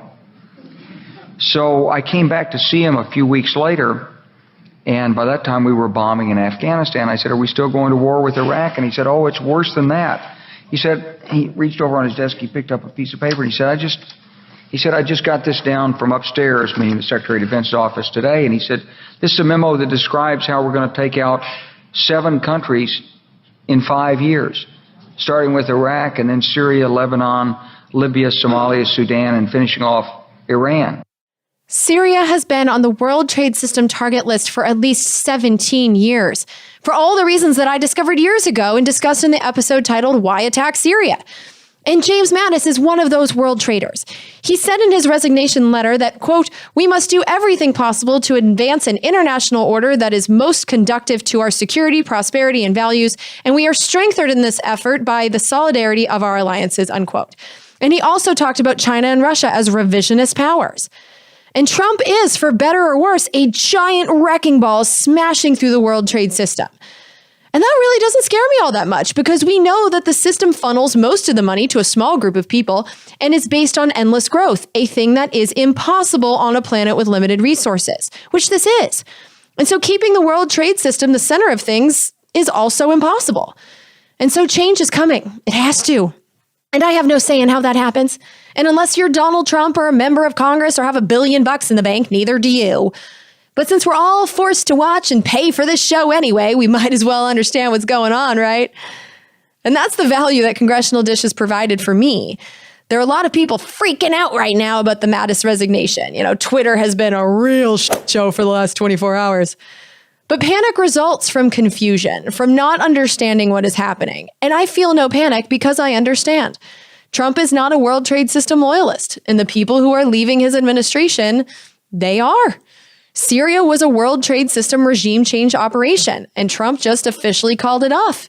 And the world trader that he put in charge of the Pentagon just quit. And it makes perfect sense. And so I feel no panic. And there's value in that. And since this is the last episode of the 115th Congress, I would like to take a second and thank you again for supporting this project that has been going on now for 6 years. You know, it's kind of crazy to think about how different everything in my personal life is since I first pressed record on GarageBand on my kitchen table in 2012, using a microphone that was on a stand so cheap that it kept drooping. In fact, I think you can even hear it hit the table a few times. And then I'd be up all night editing and writing up the show notes, which were a total mess because they were different every time. And, you know, it was crazy. I honestly look back on those days and I don't know how I physically did it. The only thing I know for certain is that if I didn't get any financial support for the podcast, I couldn't still be doing this. And there's so much I never would have learned. And, you know, I needed help and you helped. And so in a very real way, this podcast is yours as much as it is mine, each of you owning a small percentage of it. And now we're about to start our 4th full Congress. And I feel like I understand the world so much better than I used to. You know, there's so many things that without this podcast continuing this long, I highly doubt that I'd be aware of. Like the TPP and the World Trade System. Like I had no idea. I also had no idea how the government gets funded. That took me years to fully grasp. I also doubt I ever would have even heard of FirstNet or looked into the crazy history of Equifax. You know, there's just so much that I feel privileged to have the ability to learn. You know, I've learned so much. We've learned so much. And so when I think about the value for value arrangement that we have between us here, where I produce this thing that has value and you return that value in whatever amount you consider truly fair, I know that I value the knowledge. It's really helped me to understand the dynamics of and keep relatively calm during the Trump years. You know, they say that knowledge is power, and understanding what's happening has helped me to not be freaked out by what looks like chaos to most people, with this Mattis resignation being such a perfect example. And I hope it's helped you too. And so thank you. And of course, you know, this episode was a bitch to produce, and I do need you to pay for it. And I'm honestly just not in the mood to rattle off all the different forms of payment, but I've basically set up everything I possibly could. We have Patreon, PayPal, Cash App, Zelle, Venmo, cryptocurrencies. I have a PO box for sending checks. All the information that you need to make it super easy for you to pay for this episode and the other episodes that you've gotten value from is on the support the show page on congressionaldish.com. And, you know, I just kind of feel like it's the end of the Congress and you should know this spiel by now. Like, just, I need you to pay for the podcast. That's how this has continued for 6 years. But I am excited for the 116th Congress, or at least I'm excited to be the one who watches it for you and gives you the highlights, because I truly love doing it despite the often demoralizing paycheck. But the solution to that, at least, is in your hands. You can fix the demoralizing paycheck by voluntarily paying for this show, whatever amount you think is fair. And if you do that, then the 116th Congress, well, that might be just the beginning. Hello again. It's been a few hours since I finished recording the episode, and it's still Friday, December, what is this, 23rd? No, it's 21st. Whoops. Anyway, it is shutdown day, and the shutdown's happening. I thought maybe this would be one of those shutdowns where it would go right down to the wire like it usually does, because Congress is trying so hard not to shut down the government. And by 8 p.m. Eastern, they had already decided to adjourn the House. They're not coming back till 9 a.m. tomorrow morning. They're just like shutting it down. And this one's just so weird, you know, because what I think is kind of hilarious about this is that there were like 50 members of Congress. That's a guess. It's an approximation, but it's not too far off. There's approximately 50 members of Congress that after the House and Senate had agreed to just kick the deadline to February 8th, which I was excited about. When I found out about this, I texted a friend and I was like, we dodged a bullet because this lame duck Congress isn't going to get to write the funding. It's going to go into the next one. And like, there's not going to be a Christmas crisis. I'm so excited. Like, I won't have to be watching C-SPAN on Friday night. And then it passed the House and then it passed the Senate. It was like, oh my God, like this is done. This is great. And then Trump refused to sign it because it didn't have funding for his fucking wall. So, and now he's tweeting pictures being like, this is the wall. It's beautiful. And it's this thing. It's like popsicle sticks, except the top is spikes. It's actually pretty awful to have these spikes on top, which you know are designed to like pierce the stomachs of humans that try and get over the wall. The whole thing is just so bizarre. So this is, we're in the middle of another Christmas government funding crisis, but this one is definitely different from the last ones because it was always congressional dysfunction. Obama was willing to sign anything that was worked out between the House and the Senate to the point of him signing some pretty horrendous stuff into law. But this is different. This is a, I know that this is a talking point that the Democrats are throwing around, but they're not wrong. This is Trump's shutdown because it's all about his stupid wall. So yeah, craziness is happening, but that's all I have to share. Now we're just going to live through another shutdown. So happy holidays, federal workers. And then one more thing before I get into the thank yous, because by the way, if this is your first episode of Congressional Dish, the end of all of these episodes is when I thank the people that are making this podcast possible. And so I read emails and I thank everyone who's paid for the last episode. And so, yeah, this is class dismissed. Class has already been dismissed, I guess I should say. You're not really going to learn much from here on forward, at least probably not. I don't know. Sometimes there's a good question in here and I answer it and I know things that you don't. So if you want to leave the thank yous, bye. No one's asking you to stay, but if you want to hang out, love to have you.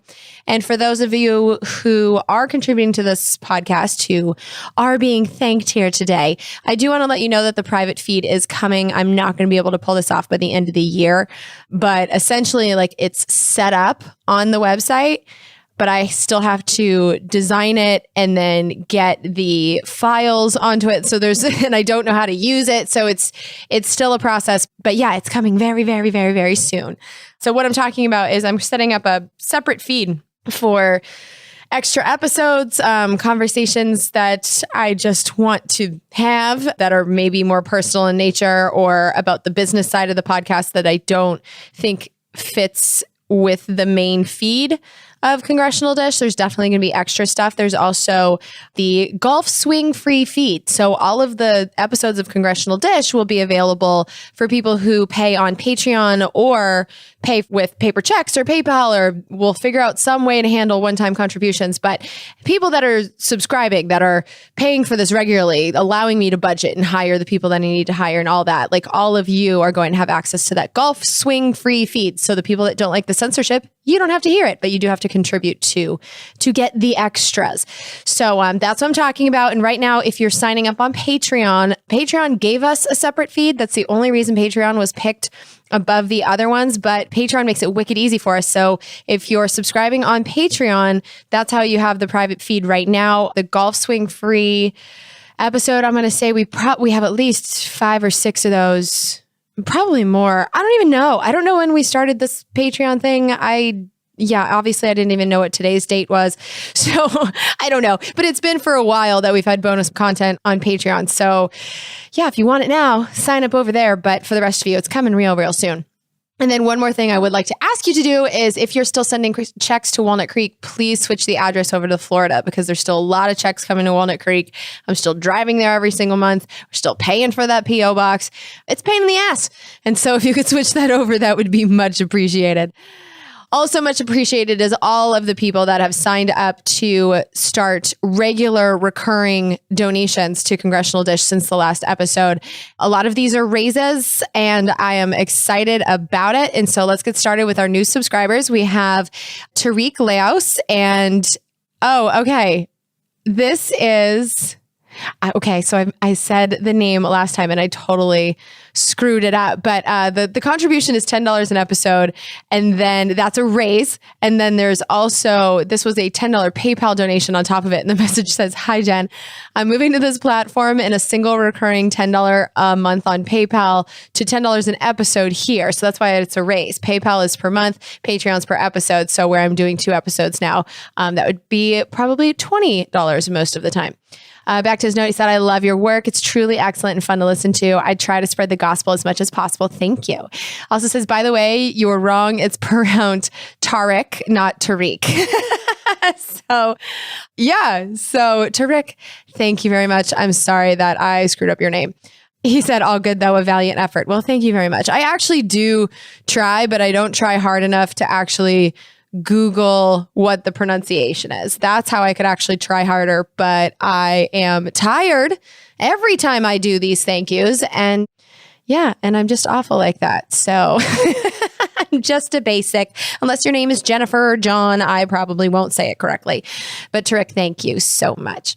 We also are now getting $20 a month. That is so nice of you, John McCauley. Thank you, John. We're getting $15 a month on PayPal from Jasmine. Hi, Helgen. Thank you, Jasmine. We're also now getting $10.70 per month. This is a raise, and this is a double raise, which is fun because Otis Pitney was paying $5.35 a month, and it's now $10.70. So that's cool. And he sent in an email which says, Jen, just doubled my monthly donations, have been meaning to for a little while now after various deep dive episodes that I've really appreciated. Those are the reasons I started listening, and I continue to enjoy the show. I feel the urge to let you know that I am one of those that not long ago began a process of quitting the global masters of the universe system.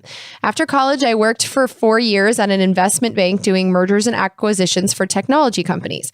By the midway point, I was ready to be done for good and eventually quit out of desperation. 2 years later, after spinning my mental wheels regularly in failing to see anything else I, the investment banker, ought to jump to. A savvy and now angelic psychotherapist suggested the simple, you don't have any debt and you have some money. Why do you need to know what's next? Fast forward 2.5 years later, and I am back at the home of my parents in DC, decompressing after 5 months in El Paso on Beto O'Rourke's campaign, 12 months of travel camping, Spanish and farming, and 6 months of nothing immediately after quitting as I allowed the corrupted capitalism and constant connectivity to drain off of me. Oh, you have figured it out, my friend. I love that. In saying this, I feel compelled to defend my coworkers against myself. I worked with many highly intelligent, highly decent human beings, not at all the characters I had imagined with apprehension as a bright-eyed, rudderless college idealist. There is a holistically healthy role for investment banking, even in an ideal world. It is overflowing that role now, however, and not a moment has come so far in which I have questioned the decision to abandon a rapidly escalating 6-figure salary and ultimately divest my savings completely from the perpetual growth destruction that is the global stock market. Wow. Putting your money where your mouth is. I like it, kid. Back to the note, I am seriously toying with the idea of running for political office in the near future. Please do. On a platform of campaign finance reform, please do. Which I view as a gatekeeper to world saving. Carbon taxing and economy localizing, LOL. Fortunately and unfortunately, however, I am a third culture American grown in the Philippines, fairly nomadic in America as an adult, and currently wondering somewhat sheepishly whether it makes sense to choose a destination for a homesteading, community building, local business livelihood based in part on congressional carpetbagging considerations. I mean, Otis, I know you've listened for a long time. That's definitely what I've thought of too. I mean, there's so many places that I call home. Definitely Southern California, definitely Boston, definitely Waikiki, and definitely now here in the Bay Area. I mean, this place has actually become home to me. So yeah, I'm kind of in the same boat where it's like, if I were to run for Congress, like where would I even go? Because I'm not one of those people that can roll in and be like, I've lived here forever. Not that I think that that's a good thing.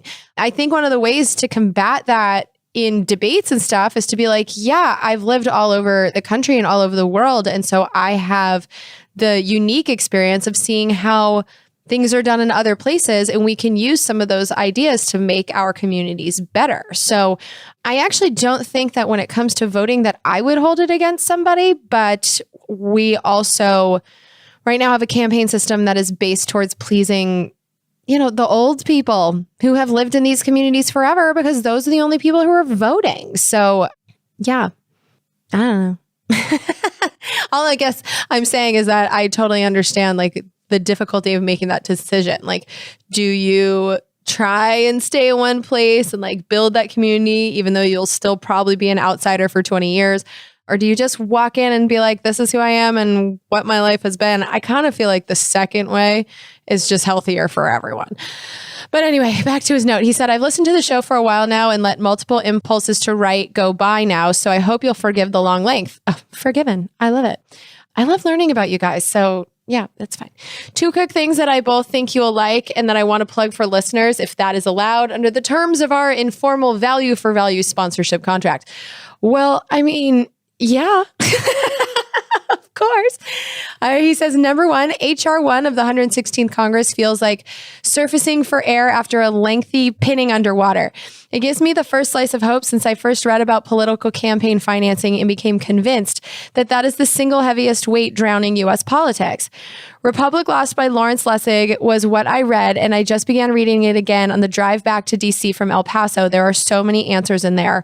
I also listened to CD184 midterm election. Oh my God, Otis, it is so crazy that you're saying this right now, because I got a message from Ryan Yoder, who on Twitter told me basically like, Joe Rogan just had Lawrence Lessig on, it's right up your alley, you should listen to it, or like, he said that in his words, but basically that's the message I got from it.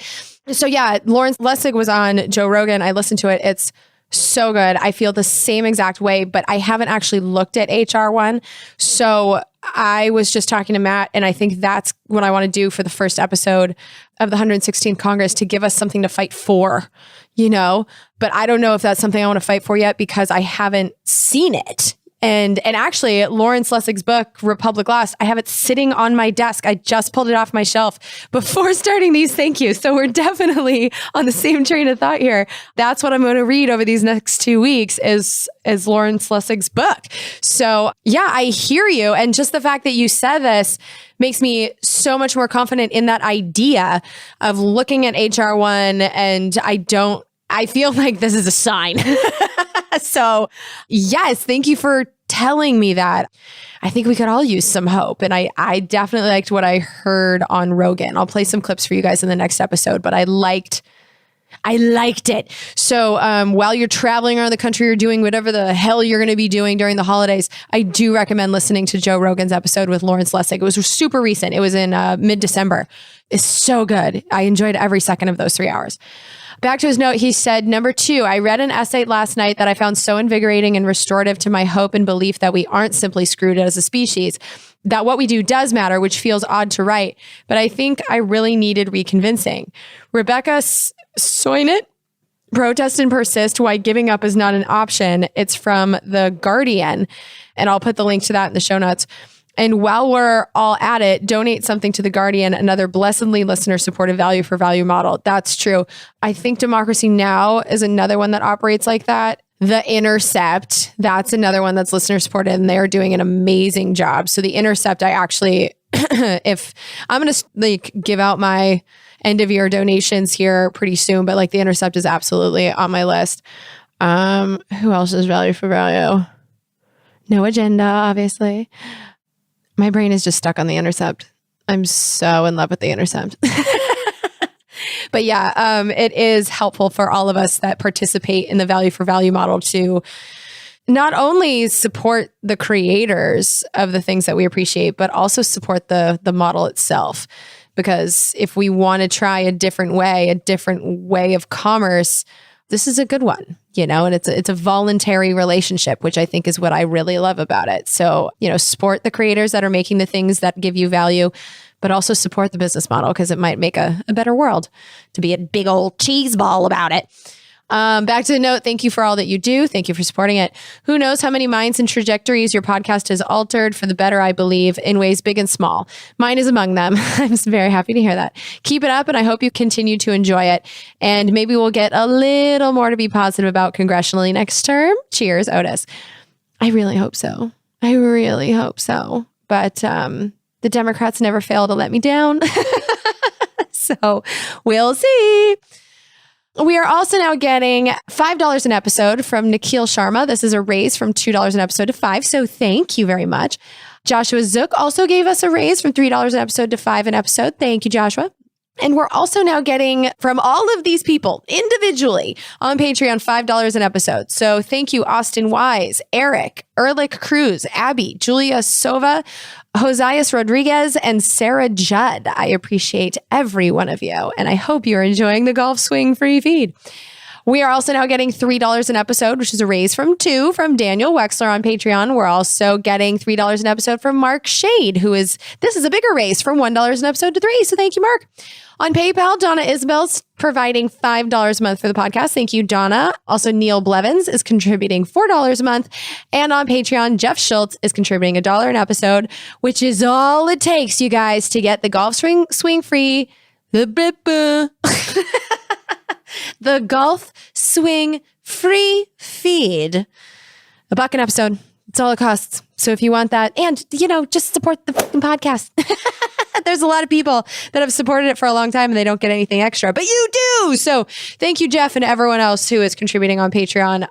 That is the money that I can count on for every episode. And yeah, it's not enough, but it's something. So I'll just be thankful for that. I'm also thankful for the one-time contributions that came in since the last episode. We got a $120 check. That's the largest one of the episode from Eugene Hetzel from Palm Springs, California. Thank you, Eugene. We also got an anonymous 110. This is a bonus from a current subscriber on Zelle. Thank you very much, my friend. We also got a bonus check of $100 from Chris Reamer, and this is on top of his monthly subscription. And he said, great work on the last episode. Thank you for your courage. Thank you very much, and thank you for your courage in the morning, too. We also got $64 on PayPal from Frederick Brem, and he says, my yearly contribution. Well, thank you very much, sir. We also got $59 on Venmo from Grant Riedel, and the message says, journalism, thank you. Well, thank you for supporting it. We also got $50.69 on PayPal from Sean Florian, which says, in the morning, keep up the great work. Merry Christmas. Merry Christmas to you too. And I like the little 69 in there. Makes me giggle every time. We also got, sorry, I'm a child. We also got a $50 bonus on PayPal from Brian Weiss. The message says, Christmas bonus from your Patreon, Brian Weiss. Brain Weiss. Okay. One of these says brain and one says Brian. I don't know which one is correct. But this is a Christmas bonus, which I do like getting. So thank you very much. And he says, keep up the great work. And with your help, I intend to. We also got $50 on PayPal from Michael DeMaio. Thank you, Michael. We got $50 on Venmo from Alex McNeely. Thank you, Alex. We got $50 on Zelle from Christopher Cornwell, who said, you rock, keep up the great work. Thank you very much. We also got $30 on PayPal from an anonymous friend. Thank you very much. We got $25. This was a check from Laura Hoover of Greenbelt, Maryland. And she sent in a card, which says, Dear Jennifer, thank you for all the hard work you put into the podcast. I'm making this donation as a Christmas present for my husband, Eric Hoover. Happy holidays, Laura Hoover. Well, thank you very much, Laura. I appreciate it. We also got a $25 bonus from our good friend, Bud Johnson. And this is on top of his check subscriptions, which are $5.24. And his letter says, Jen, yes, the Ding Dong Demons are going to try and impeach Trump, which will accomplish, and he says in big letters, nothing. Nadler is not too bad of an ass. Actually, in the past, he has been tolerable. I agree. So, although he's really weird about this Russia stuff lately. So he's, out of all the new chairmans, he's the one that's irritating me the most. Back to Bud's note, he said, so I vote, but I do feel like it didn't matter yet again. I'm sorry you feel that way, Bud. But you live in Florida. Your vote absolutely matters. So all of our votes matter, but you're in Florida. It matters more. So I understand the feeling, but yeah, thanks for voting. Back to Bud's note, he said, so keep up your good works, Bud. Thank you. And I hope I can. Oh, and then he has a second note, and it says, Jen, I lost faith in the DNC and Nancy Pelosi in 2003. At the same time, I fully saw how Dianne Feinstein was a hidden Republican. Yep. And then in all caps, and then he says, calm down, Bud, calm down. America has never been the home of the free. Look at 1796 and 1800. Also, what is the deal with the 50,000 sealed indictments? Child porn, ? I have no idea what you're talking about. So there you go. He says, sorry, I'm grumpy. Your friend, Bud. Bud, I definitely get grumpy too. So it's okay. You may vent to me anytime. Let's see. We also got $25 on Venmo from Jedediah Williams, who said, enjoy the show. Keep up the good work. Thank you. We got $25 on sale from Ryan Yoder, who is also the person who told me about Lawrence Lessig being on Joe Rogan. So Ryan, you are helpful in so many different ways this time. Thank you very much. We also got $20. This was a check from James and Zena Hawkins from San Marcos, California, home of my favorite burrito. Thank you very much. We got $20 on Venmo from Rick Jones, who said, for all the work that goes into your podcast. Thank you very much. We got a $10 check from our good friend Robert Perez of Santa Rosa, California. Thanks, Robert. We got $10 on Venmo from Ben Adams, one of my new favorite Twitter buddies, who said, Merry Christmas. Well, thank you, Ben. Merry Christmas to you too. We got $5 on the Cash App. That's the only Cash App of the week. Guys, we're on Cash App. Use it, because I know you guys have it. But yeah, Cash App. Oh, and a thing is, it's the $sign Congressional Dish. That's the name for the Cash App, which Justin D figured out. And he said that was a bonus for the National Endowment for Democracy episode. And he's in DC. So he's right amongst all these creeping lizard people. Thank you, Justin. We also got $5 from Rebecca Nay on Zelle. Thank you, Rebecca. $5 from Brian Hoffman on Zelle. Thank you, Brian, because God, gotta love that Zelle. There's no middleman. So the podcast did get all 5 of your dollars. God bless Zelle. And then last, we also got a contribution equal to $4.92 of Ethereum. One of these days, that word's going to stick in my brain, but today is not that day. But I appreciate the crypto, so thank you. We also got a few messages from producers, because those of you who contribute regularly, I obviously can't thank all of the people for every single episode who contribute, because there are a lot of you that contribute regularly. But if you have something to say to the community, you just send in an email, let me know you want it read on the show, and I read it on the show. So that's what we're doing now. And we have a letter from Adrian Robles, and this was a card, and it's a funny card. I think it might be a Far Side cartoon. It's about, the card has a telephone in Santa's ass. So, obviously I appreciate that. And the card says, Jen, I want to thank you for all the hard work and the intensity you put in making Congressional Dish available to us. Keep it up. And I hope you have a great Christmas. I hope you like this funny card and have a great 2019, Adrian Robles. Thank you very much. And I love this card. This really does look like the Far Side to me, and that's such a perfect thing, because I used to have those books. I don't know if you guys remember this, but you used to be able to get these giant books that just had all the Far Side cartoons in it. I think we had 3 of those books, and I just used to read them cover to cover and then start all over again. There was just something about the humor of the Far Side that just hits at home. So yes, I love this card. Thank you. I also, of course, want to thank the people that are literally making this podcast with me.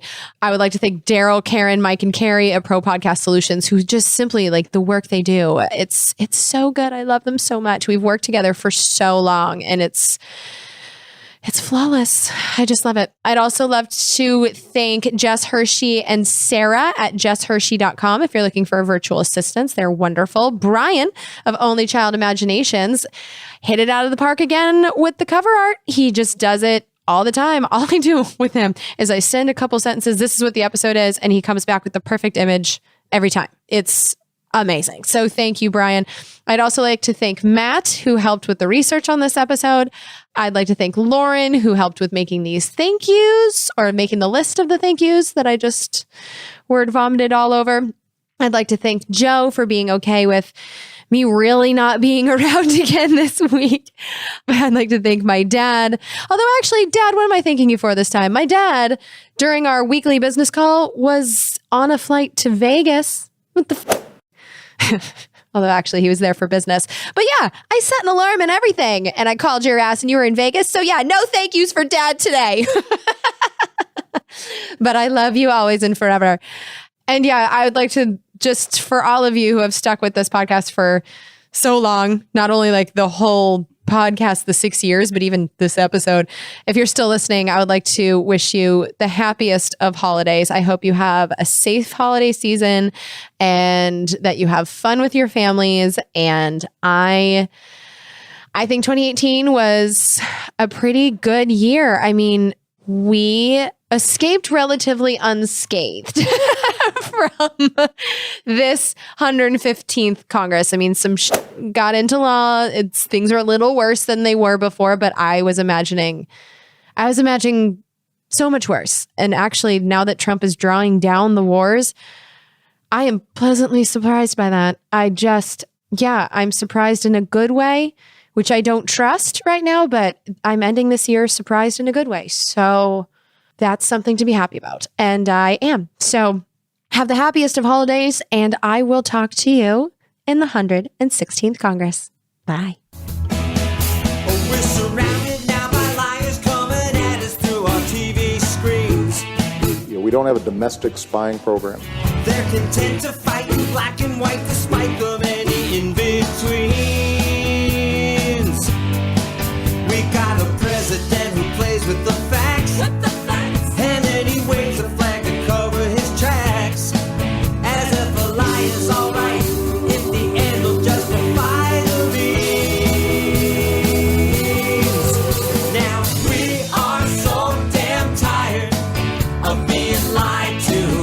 The polar ice caps aren't going away. We don't think we can deny it anymore. You can stick to your story if you think it lies. But we're not keeping quiet anymore. We are so damn tired of being lied to. Government jobs consume the profits of the private sector. We don't think we can deny it anymore. You can stick to your story if you think it flies. But we're not keeping quiet anymore. Now we're not keeping quiet. These bills represent common sense.